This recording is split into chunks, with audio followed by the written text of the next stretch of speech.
Hello, Kong. Kamusta po kayo? Mabuti naman. Kayo, kamusta rin? Okay lang din po. Okay. Yung mga random questions na po kami tatanong sa inyo. Okay lang po ba?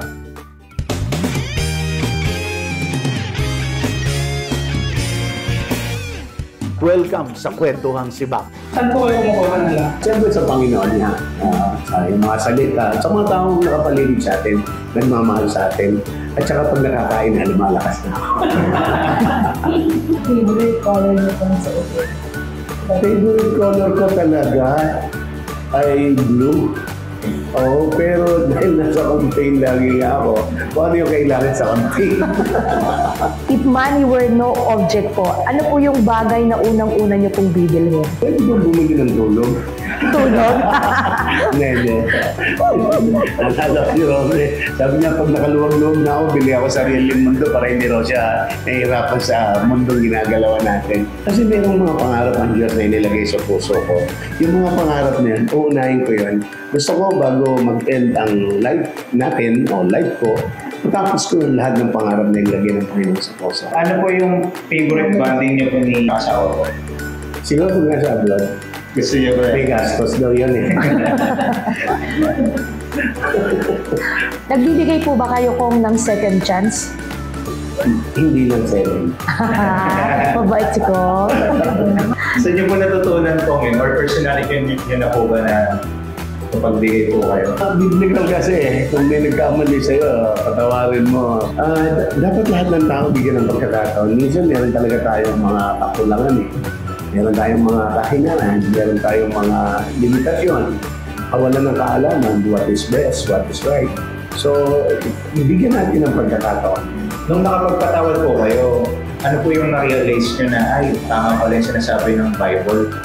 Meron po ba kayo realization na? Yeah, pag nagbigay ka ng patawad, nagiging lalo kang masaya. Nagiging payapa isip mo, magiging kalooban mo. Kasi nagawa mo what is right. Ano po yung priority nyo after po nito election? Halimbawa po, nakaupo na po kayo bilang isang mambabata sa publiko. Na-realize ko bukod dun sa tinututukan natin na Sibak Party List, pag-angat ng morality o ng values ng tao, tulungan natin na magsasaka. Kasi sila ang mabigat ng pinagdadaanan pero walang pag-usad ng kanilang kabuhayan. Rate po 1 to 10, gaano po kayo katapang harapin kung anong hamon po yung sa dito po sa paglilingkod sa bayan? Yeah, hinihiling ko sa Diyos na bigyan ako ng 10. Kung ang buhay niyo po is isang pelikula, tingin niyo anong title po nito? Tuloy ang laban.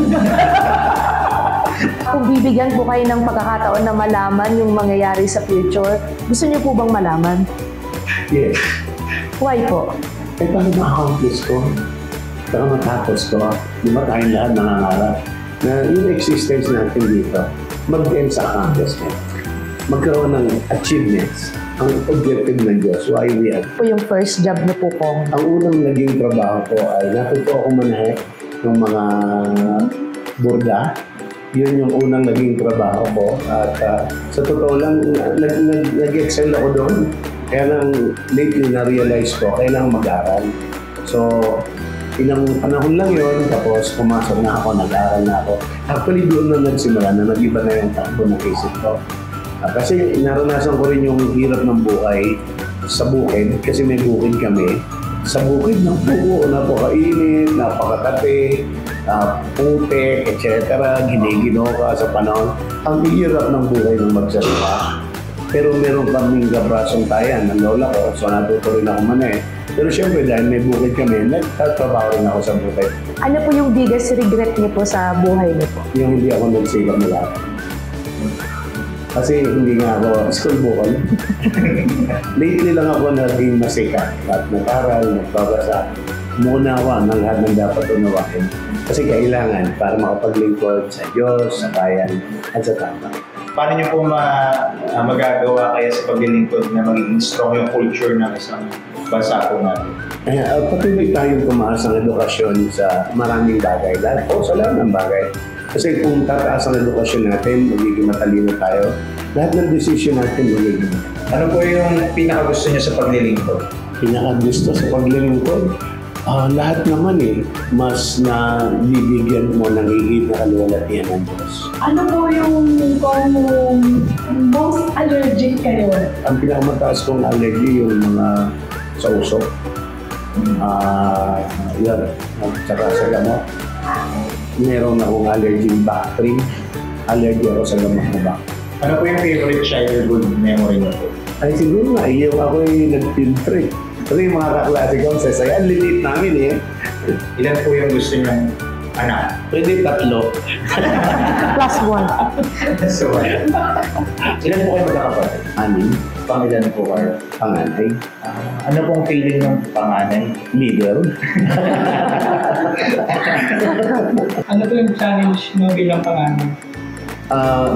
Ang challenge kasi kinikilala kami lang leader din ng pamilya. Especially pag nawala na yung parents mo, ikaw na yung tumatayo na magulang nila o ama o nanay para ma-maintain ang pagkakaisa ng pamilya at pagtutulungan ng pamilya. Ano po yung pinaka-challenging outside naman po sa campaign, sa life?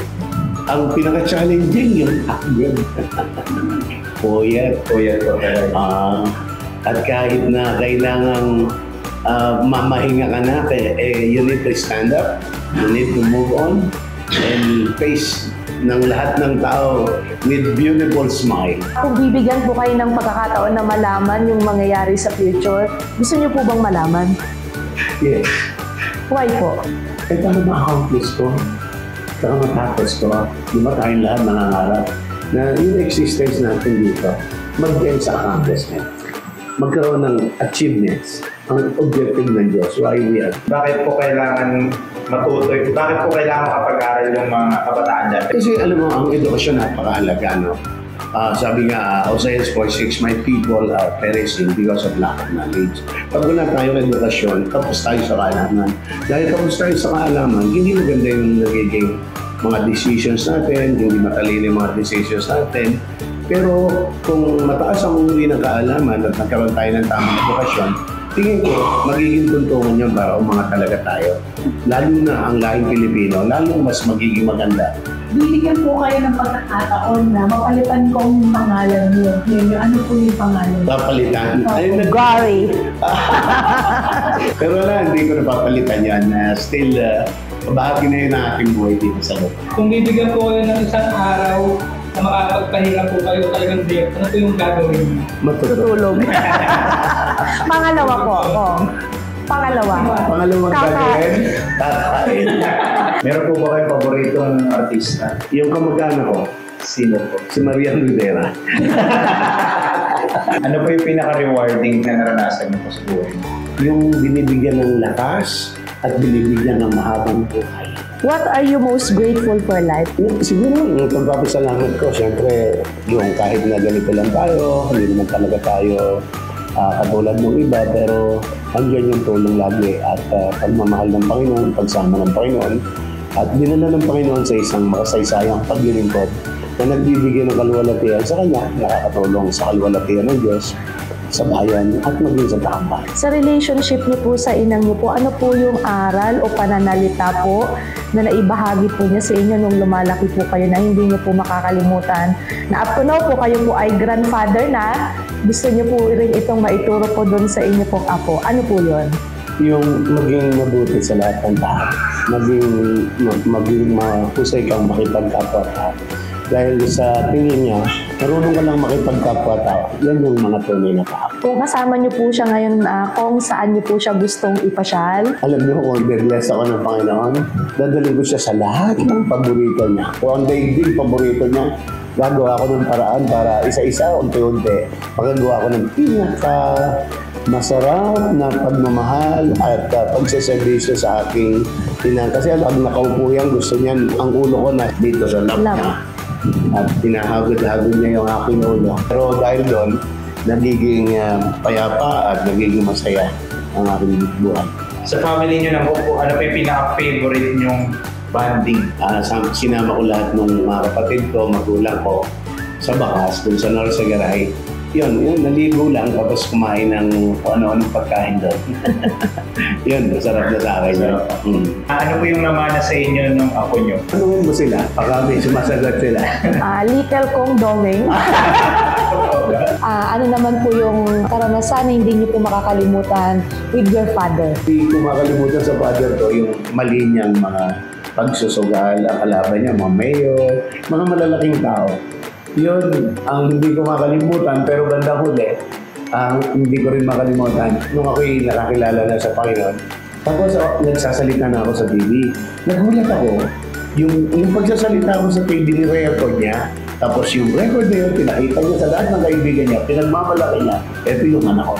Sa lahat po ng bansa na napuntahan nyo, saan po yung sabi niyong pinakamaganda para sa inyo? Tingin ko Canada. Kasi sa Canada, parang feeling ko ang gaang-gaang. At siguro dahil na nyo nga po ko. Kung may unlimited money po kayo na pwedeng gastos ngayon na po, ano pong gagawin niyo sa pera na? Bibili ko ng maraming hayop sapagkat gusto ko mag-alaga ng mga hayop para makita ng mga susunod na henerasyon. Gusto ko magtayo ng zoo. May pangarap ang Panginoon na inilagay sa heart ko na gumawa ng Bible-landia na handong lahat ng uri ng hayop, handong uri ng lahat ng halaman. At kung sakali na luluobin ng Panginoon, magawa ko ito. Anong pinaka-paborito niyo? Ang pinaka-paborito kong pet ngayon ay tupa. Sa lahat po ng stress po na dinadaanan niyo po ngayon, pinagdadaanan, nararanasan, saan po kayo kumukuha ng inspirasyon para magpatuloy po? Sa Diyos tayo lahat kumukuha ng inspirasyon, mga salita na natitinig natin, at saka mga taong nagmamahalsan. Kung may pagkakataon po kayo na i-redesign ang ating society, ano po yung unang-unang babaguhin po ninyo? Siguro gagawa natin ang master plan ng buong Pilipinas at kung anong pangarap ng lahi natin, ng lahing Pilipino na inline sa kalooban at kagustuhan ng Panginoon. Iyon ang gagawin natin para maging maayos, payapa at maganda ang pamumuhay sa Pilipinas. Bakit po kaya kailangan iboto ng mga tao ng Sibak? Kailangan po natin iboto ang Sibak sapagkat ang Sibak po ang nangunguna na laging gumagawa ng isang makasaysayang paglilingkod na tapos sa puso. Nalabanan talaga ang korupsyon at iyan ang kalagayan ng lahing Pilipino. Magkaroon ng isang maayos at magandang kinabukasan para sa ikasasayang una ng Panginoon dahil yun ang kanyang pangarap at maging ng lahing Pilipino. At tingin ko kung magsasama-sama po tayo, kung hindi nyo susuportahan ng Sibak, 19 nga po pala sa balota, magtatagumpay po tayo at sa tulong ng Panginoon at sa tulong ng mga suporta, patuloy na gagawin pala ng Sibak Party List ang kanyang responsibilidad dito ng babatas, manggagawa ng mga panukalang batas na patutulong po sa ating lahat. At patuloy na babantayan ang kaba ng ating bayan para wala pong mapunta sa korupsyon. Bagkus mapunta lahat sa mga magandang proyekto na magandang pinapangarap ng lahing Pilipino. Okay na.